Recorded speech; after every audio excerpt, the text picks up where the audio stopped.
Bonjour, nous allons corriger l'exercice 29. Question 1. Sans aucune justification, listez tous les multiples de 8 compris entre moins 30 et 30.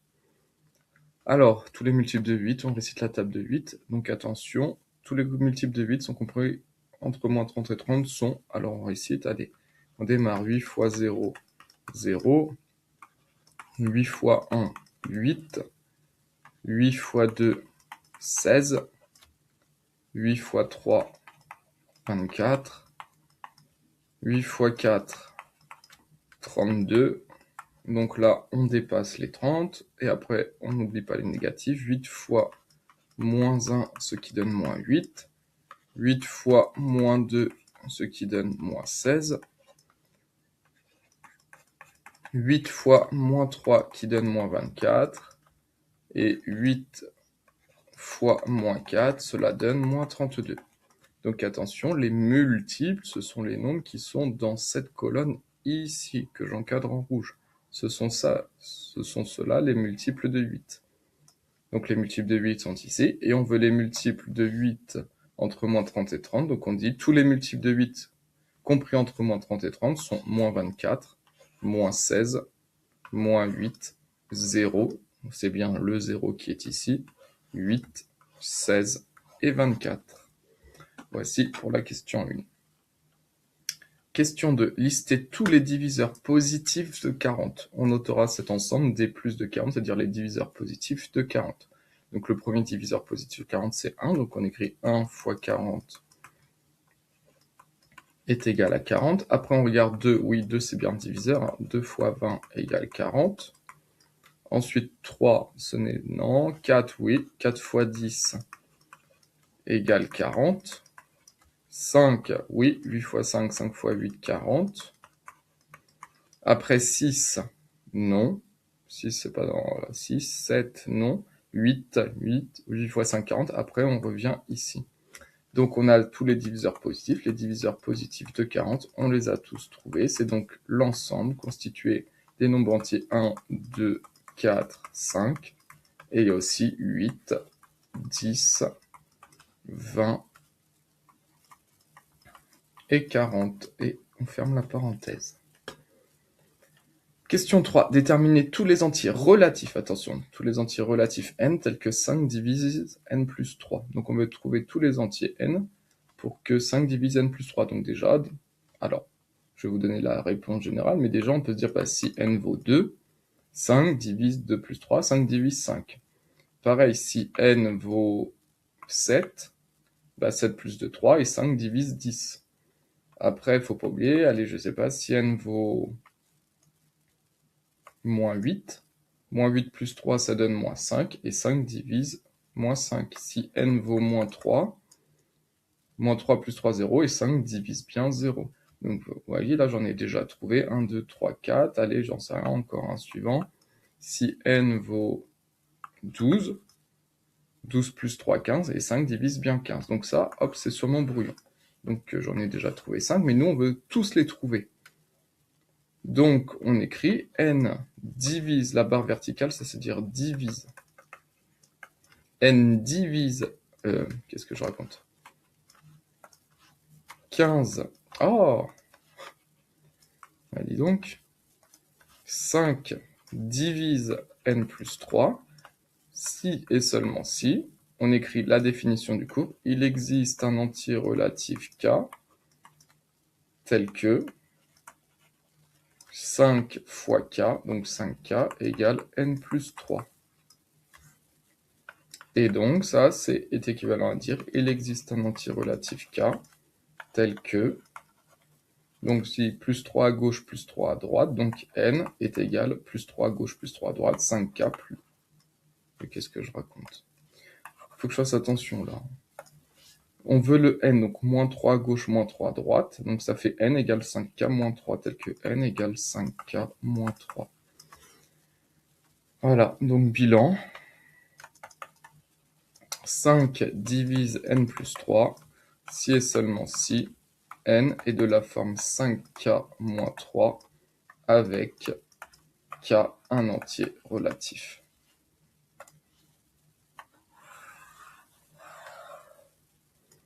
et on retrouve les valeurs que j'ai trouvées ici. Hein.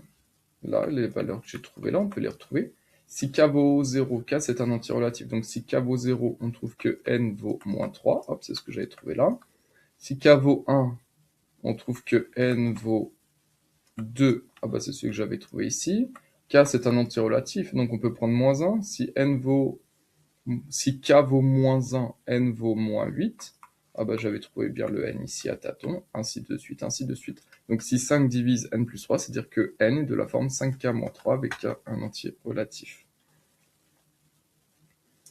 Ensuite, déterminer l'ensemble des entiers relatifs n, tels que n plus 4 divise 9. Alors, si on applique la définition ici, on va être bloqué. Parce que nous, on veut l'entier n, bah on peut essayer, regardez, n plus 4 divise 9, si et seulement si il existe un entier relatif k, tel que, donc n plus 4, attention, le tout fois k est égal à 9. Donc nous, on cherche la valeur de n, donc le but, ça va être d'isoler n. Donc si on l'isole, ça fait nk plus 4k égale 9. Ça donne nk égale 9 moins 4k. Sauf que là, bah, on ne peut pas diviser hein, dans z. Hein. Ça, je ne peux pas écrire divisé par k, divisé par k. Parce qu'on n'est pas forcément dans les entiers. Imaginons que, allez, j'en sais rien, allez, n c'est un entier, on prend deux entiers, j'en sais rien, si j'ai n fois, allez, 3, si k vaut 3, allez, avec le nombre du haut, si k vaut 3, ça donne 9 moins 3, 9 moins, bon là c'est un coup de bol.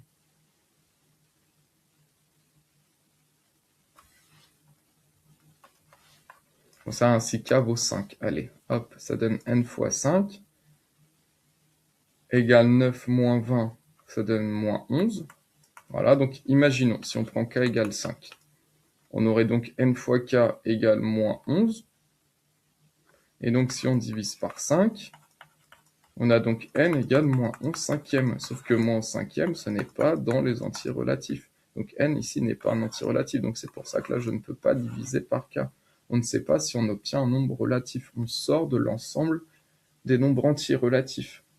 Donc là, on se retrouve bloqué avec cette méthode. Si l'on applique la définition du cours, on se retrouve bloqué ici à cette étape-là, parce qu'en divisant par k, ce n'est pas vrai, ça, ce n'est pas forcément un entier relatif, ça n'appartient pas à l'ensemble des entiers relatifs. On sort de l'ensemble des entiers relatifs, on n'est plus en arithmétique après. Donc hop, ça, on se retrouve bloqué ici.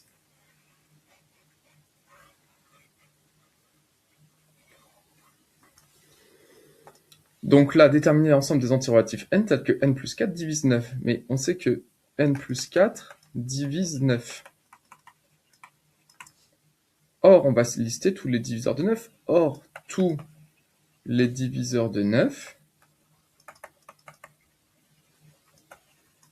sont...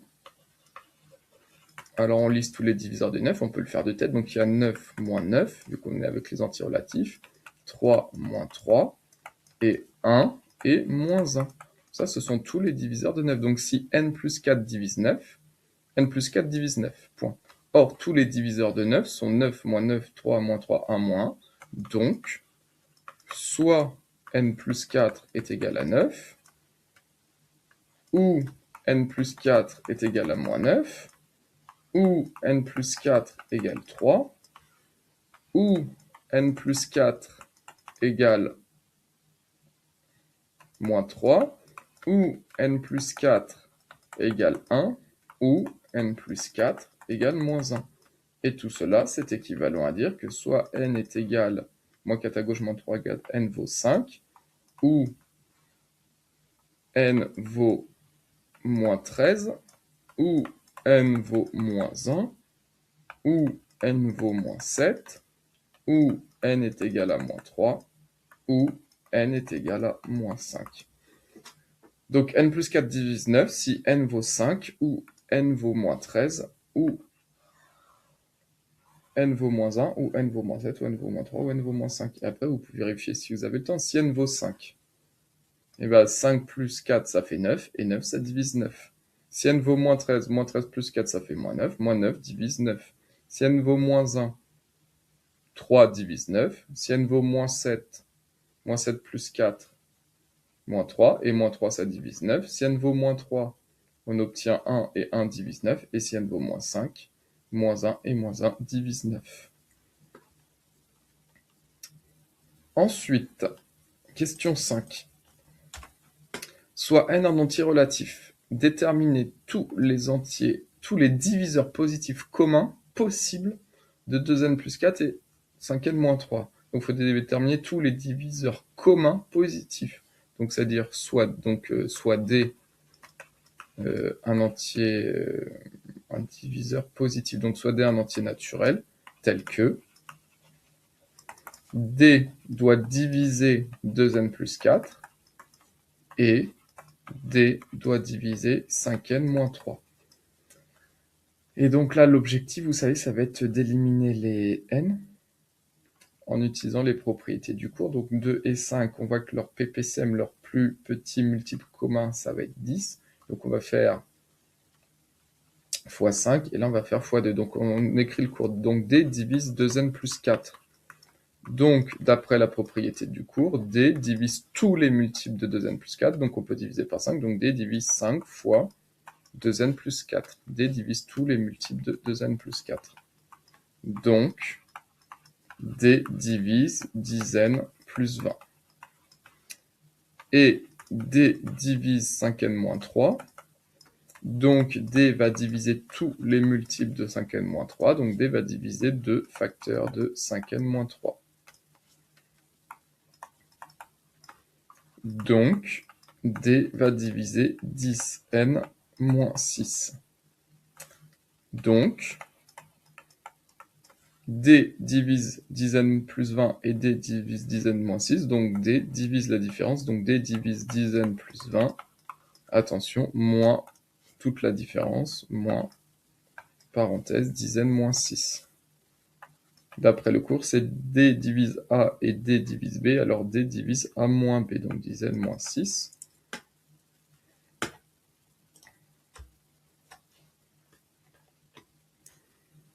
Donc, D divise 10n plus 20 moins 10n plus 6.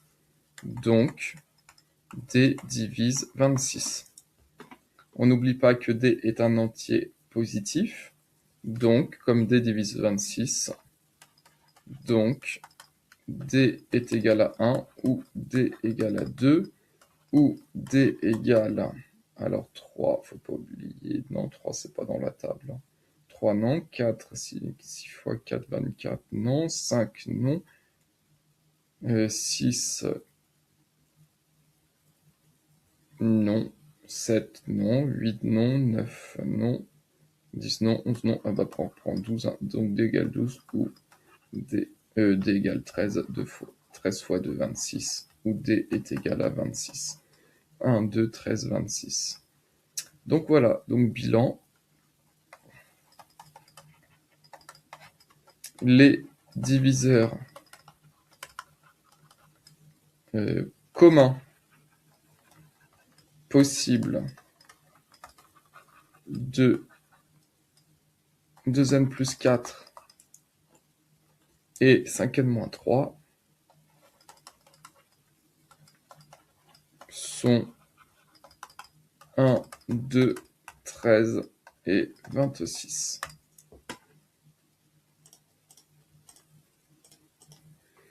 Question 6. Déterminer l'ensemble des coupes d'antinaturel xy telles que x carré est égal à y carré plus 45. Donc ça, c'est un exercice classique. X carré égale y carré plus 45.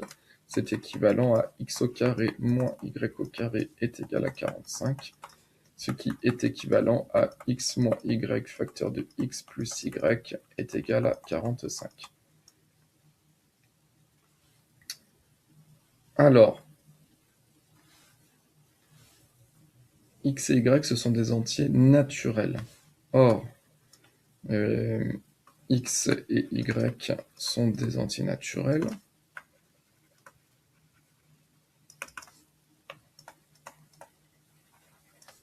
Donc, comme ce sont des entiers naturels, c'est-à-dire que ce sont des entiers positifs, x moins y sera inférieur ou égal à x plus y. Alors attention, petite remarque, si c'était des antirelatifs, cette propriété est fausse. Si on a des antirelatifs, si x et y sont des antirelatifs, c'est faux. Exemple, si x vaut 3 et y vaut moins 2, alors x moins y, ça donne 3 moins 2, ce qui donne 5. Et x plus y, ça donne 3 plus moins 2, ce qui donne 1. Donc là, ça marche pourquoi? Ça, on peut l'écrire parce que x et y, ce sont des entiers naturels, ce sont des entiers positifs. Donc comme x est un nombre positif, si je lui enlève un nombre positif, ce sera plus petit que si je lui ajoute un nombre positif. Ok. Et donc là, on va lister tous les diviseurs de 45. Or, 45, on peut dire que 1 fois 45, c'est égal à 45. Ou, alors 2, non. 3 fois 15 est égal à 45. Ou 3, 4, non. 5, non. 5, oui. 5 fois 9 égale 45. 6, c'est pas divisé, c'est 7, 8 et 9, voilà. Donc, x moins y fois x plus y vaut 45. Or, x moins y est inférieur à x plus y. Or, 1 fois 45 égale 45. 3 fois 15, 45. 5 fois 9, 45. Donc, ça veut dire que on a le système x moins y qui vaut 1. Et l'accolade, ça veut dire et x plus y qui vaut 45. Ici, donc, on a x moins y qui vaut 3 et x plus y qui vaut 45.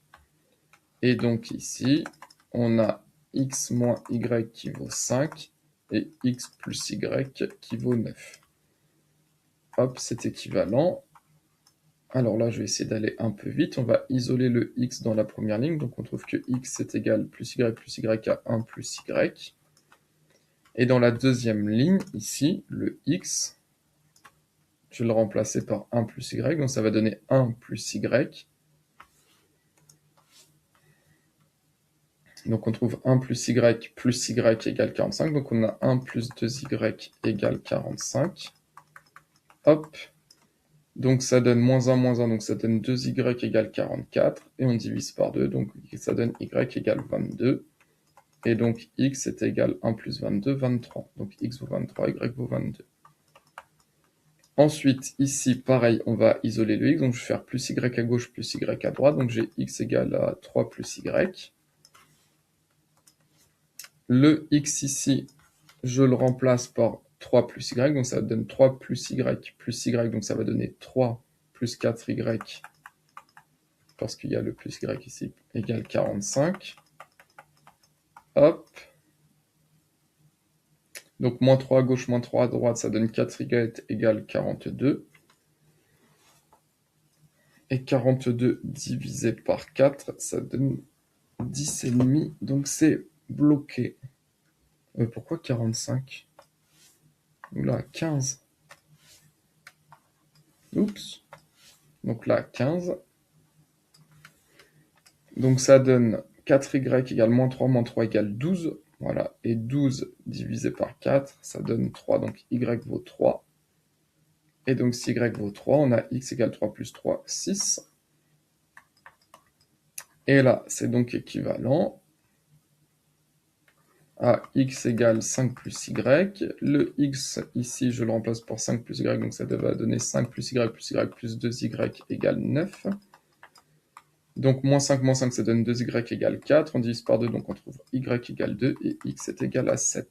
Donc bilan, les solutions, les couples de solutions sont l'ensemble des couples constitués. Donc on met, attention, le x en premier, c'est le couple x, y. Donc x en premier, 23, 22.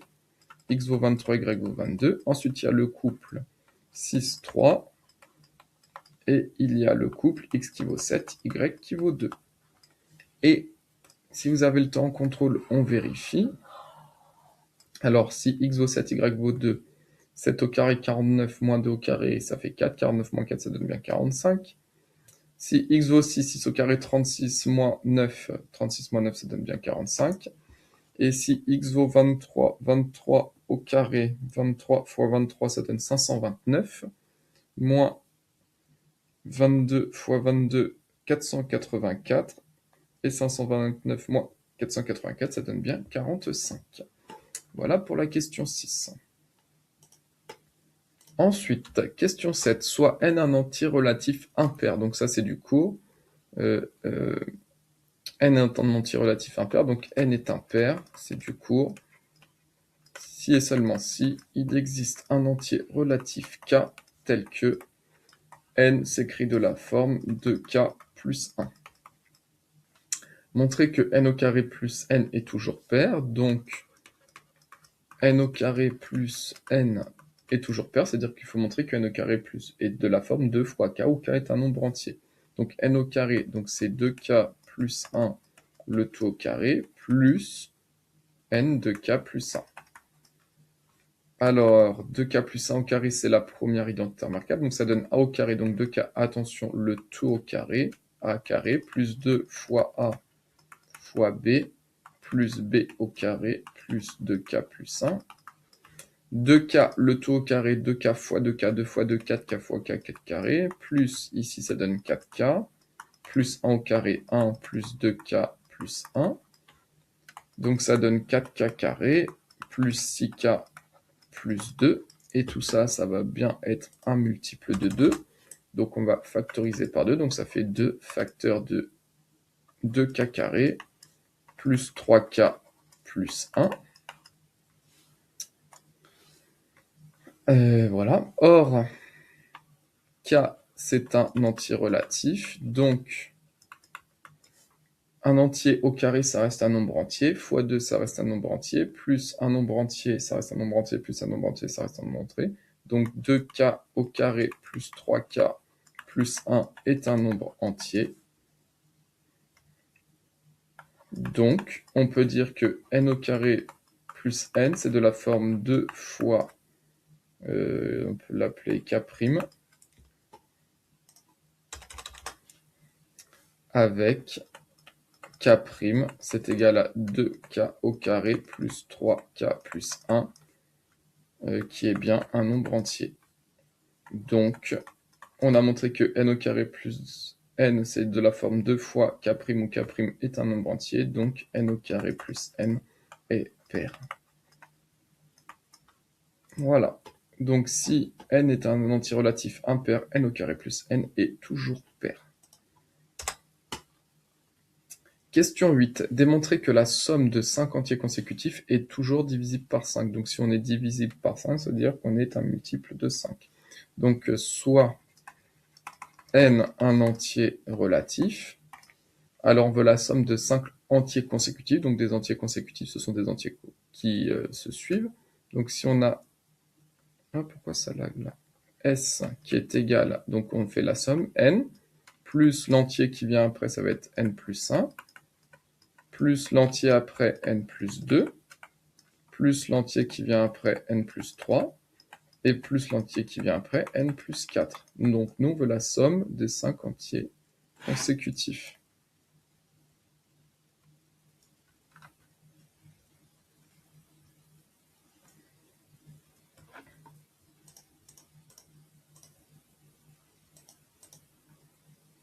Alors, allons-y, regardons ce que ça donne. Donc ça va donner n.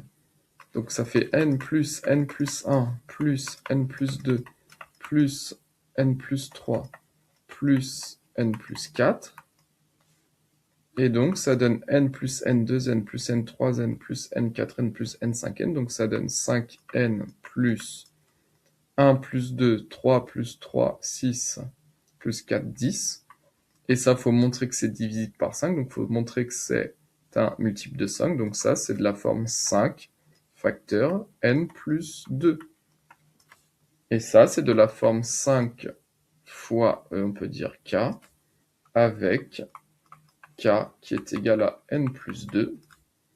Et k, c'est bien un entier relatif. Donc on a montré que la somme est égale à 5 fois k, où k est un entier relatif. Donc S est toujours divisible par 5. Donc la somme est toujours divisible par 5.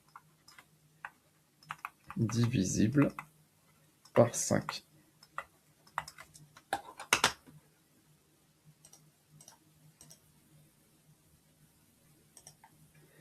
Alors, question 9. Effectuez la division euclidienne de 1459 par 8.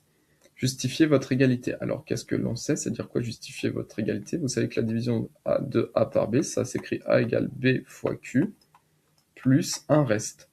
Et justifier votre égalité, c'est-à-dire que le reste, donc vous savez que le reste peut valoir 0, donc le reste est supérieur ou égal à 0. En effet, si vous faites 20, on le divise par 4, 20 c'est 4 fois 5, plus 0. Donc le reste peut valoir 0. Donc le reste est supérieur ou égal à 0. Mais par contre, si on divise par B, quand on divise par B, ce qui est important, c'est que le reste doit être strictement inférieur à B. Donc attention, lorsque vous écrivez les égalités, le reste peut valoir 0, mais par contre, il doit être strictement inférieur à B. Donc ici, 1459, tac, donc ça va être 8 fois un nombre plus un reste, et il faut écrire que le reste, il doit être supérieur ou égal à 0, et là, comme on divise par 8, et ça doit être strictement inférieur à 8. On va prendre la calculatrice. De toute façon, vous allez apprendre à poser la division euclidienne dans le supérieur. Donc ici, calculatrice 1459. Alors, on regarde la calculatrice. 1459 divisé par 8. Ça donne 182,375. Donc ça, vous savez que ça va être 182 fois un nombre. Donc ça va être 8 fois 182. Et pour trouver le reste, donc on tape 8 fois 182 et on va effectuer la différence. Donc si on fait 8 fois 182, ça donne 1456. Et pour arriver à 1459, il faut donc rajouter 3. Donc ça va être 8 fois 182 plus 3.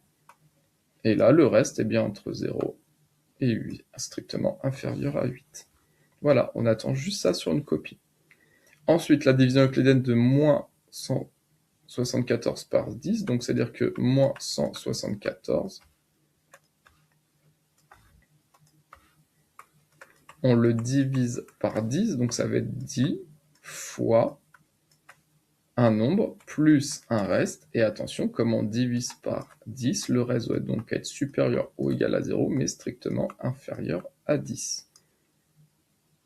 Donc là, on va prendre la calculatrice, moins 174,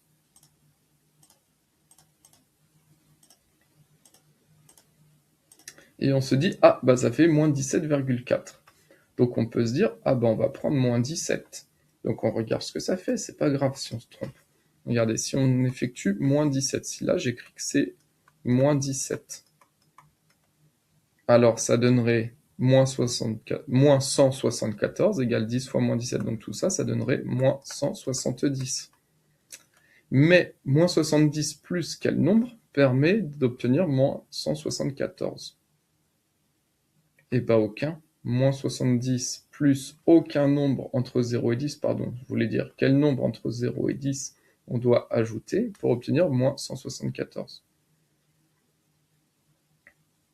Et bien, il n'y en a aucun, en fait, ici, on doit ajouter plus moins 4. Moins 170 plus moins 4, ça fait bien moins 174. Mais là, le reste, il n'est pas entre 0 et 10, c'est complètement faux. Donc là, lorsqu'on a un nombre négatif, on va prendre l'entier juste avant. Donc là, on va prendre moins 18. Donc ça va être 10 fois moins 18, ce qui va donner moins 180. Et moins 180 plus, on va rajouter 6. Moins 180 plus 6, ça donne bien moins 174. Et le reste est bien supérieur ou égal à 0 et strictement inférieur à 10. Voilà pour la question 9. On passe à la dernière question, la question 10. Alors, pourquoi l'égalité suivante 15n carré moins 15n plus 17 est égale 15 fois n carré moins n plus 17 ne traduit-elle pas la division euclidienne de 15n carré moins 15n plus 17 par 15? Alors déjà, on va juste vérifier que l'égalité est vraie. Hein. Si on développe, ça fait bien 15n carré moins 15n plus 17. Donc on est d'accord qu'ici, les deux égalités, ce sont les mêmes. Mais pourquoi cette égalité-là, ça ne représente pas la division euclidienne de 15n carré moins 15n par 15. Bah, qu'est-ce que l'on sait? Lorsque l'on divise par 15, lorsqu'on divise par 15, le reste de la division euclidienne, donc lorsque l'on divise par 15, le reste de la division euclidienne de... Bon, ma phrase, je me prends un peu mal, donc on va écrire. Donc, pardon. Le reste de la division euclidienne de 15n carré moins 15n plus 17 par 15 doit vérifier. Donc, le reste de la division euclidienne de 15n carré moins 15n plus 17 par 15. Donc, quand on fait la division euclidienne de ce nombre par 15, le reste doit vérifier. Donc, qu'est-ce qu'il doit vérifier? Le reste doit être supérieur ou égal à 0 et strictement inférieur à 15. Or, ici, donc notre reste, c'est 17. Or, ici, 17, qu'est-ce qu'on peut dire de 17? Est-ce que j'écris quoi? Or, ici, 17 est plus grand que 15. Donc, on voit bien qu'ici, le reste, c'est 17, mais c'est pas le reste, parce que le reste doit être entre supérieur ou égal à 0 et strictement inférieur à 15.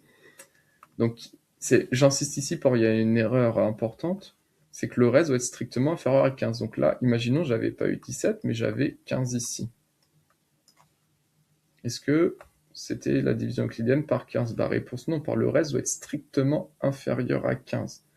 Or, ici, 17, donc attention, est supérieur ou égal à 15.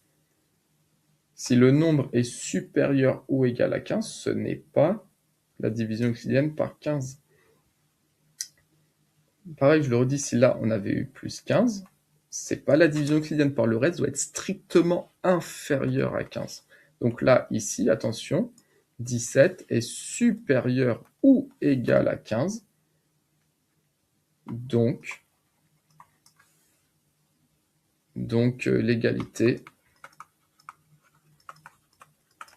ne traduit pas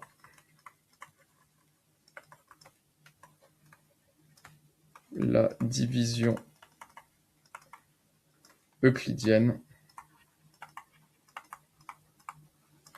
de 15n carré moins 15n plus 17 par 15. Voilà. Donc, si on a la division euclidienne par 15, il faut que le reste soit supérieur ou égal à 0 et strictement inférieur à 15. Or, ici, 17 est supérieur ou égal à 15. Donc, l'égalité ne traduit pas la division euclidienne de 15n carré moins 15n plus 17 par 15. Et la dernière partie, modifier cette égalité afin qu'elle traduise la division euclidienne de 15n carré moins 15n plus 17 par 15. Donc, on peut dire que 15n carré moins 15n plus 17, c'est égal à 15 facteur de n au carré moins n plus 17. Et ça, on peut dire que c'est 15. Regardez, hop, n au carré moins n. Et là, je vais rajouter plus 1. Bon, je vais peut-être un peu vite. Ouais, je vais vite. Donc, on peut dire que c'est 15 facteur de n au carré moins n plus... Et 17, je peux dire que c'est 15 plus 2. 17, c'est 15 plus 2. Donc, si on factorise par 15, ça fait 15 facteur n au carré moins n plus 1. Hop, le tout plus 2. 15 fois n au carré, 15n carré. 15 fois moins n, moins 15n. Et 15 plus 1, ça donne bien plus 15, plus 2. Et ça, on a bien la division euclidienne de 15n carré moins 15n plus 17 par 15, parce que ça s'écrit 15 fois 1 entier, plus 2, avec ici le reste qui vaut 2, donc 2 est bien supérieur ou égal à 0 et strictement inférieur à 15. Donc ici, on a bien écrit la division euclidienne de 15n carré moins 15n plus 17 par 15, car le reste ici vaut 2, et 2 est bien un nombre entre 0 et 15. Voilà pour la correction de l'exercice 29.